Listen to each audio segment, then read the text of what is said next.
Naufrage is a 10-minute electroacoustic piece for 32 channels constructed as an immersive metaphor to the idea of a shipwreck which casts away its passengers inside a cave. Inside, their senses are distorting their perception of reality by contemplating images and shadows, which sonically are translated by various sound objects and their spectral morphologies, as well as their spatial attributes. The piece is structured around 4 sections depicting the general states of confusion, deliration, acceptance and struggle experienced by the castaways. This is not only reflected by the musical discourse, but more importantly by the use of space, which is the main driver of the piece. Naufrage was designed for 32 channels by employing 4 octaphonic rings surrounding the audience in a sphere of sound. The artistic goal is to create a surreal acousmatic world situated at the edge of familiar and unknown, with the hope that each member of the audience will have their own unique interpretation. The piece begins depicting the first state of confusion with a gentle sound of waves clashing into the shore. While becoming resonant of the note E, the waves get spatially wider, enveloping the audience. This prepares the transition between the familiar and the unknown, which the castaways are just about to confront. The wave hit represents the moment of shipwreck and throws the audience inside the cave. The wind-like texture that follows immediately after the wave hit envelops the audience and provides some degree of harmonic stability.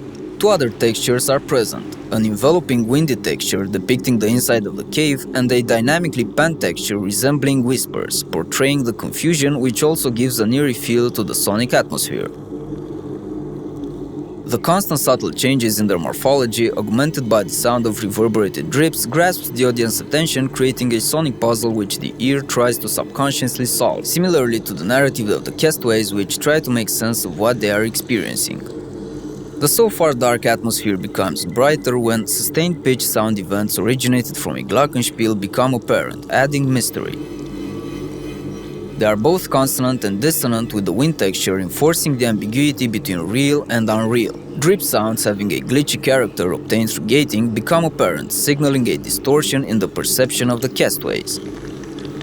Tension builds up with iterations of rock and drip sounds becoming glitchy in character, culminating with a sudden drop when all the tension is resolved by a massive low impulse in the form of a fast and bassy downward sweep. This marks the end of the first section and the beginning of the second section, correlated with the state of deliration. Although not so obvious, during the second section I altered the pitch of individual elements in order to fluctuate between consonance and dissonance.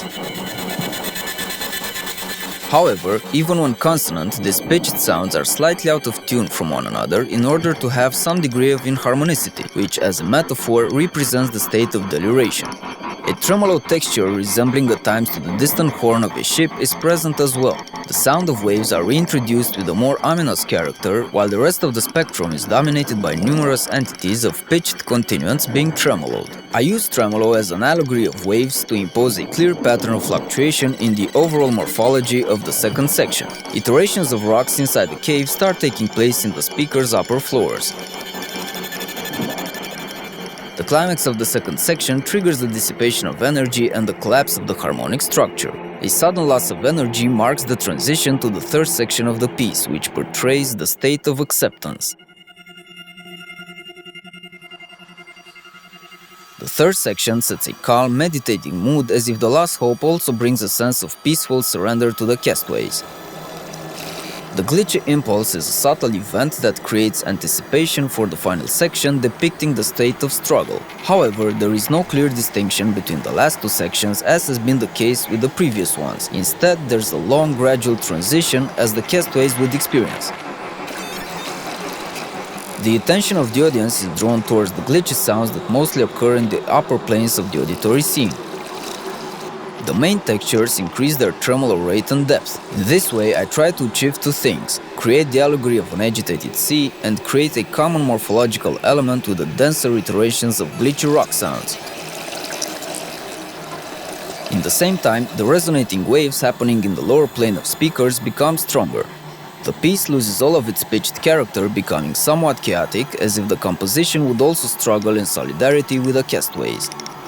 Glitchy iterations appear to dominate the auditory scene, becoming denser and the tremolo textures faster. These processes were employed in order to convey the distortion of reality relating to Plato's Allegory of the cave. All of the elements of the piece engage in a crescendo of energy which culminates with the same wave head from the beginning of the piece. I found the cliché of ending the piece in the same way I started it to be effective and appropriate in terms of maintaining the ethos of the metaphor, while also leaving room for the audience imagination to choose an outcome for the castaways.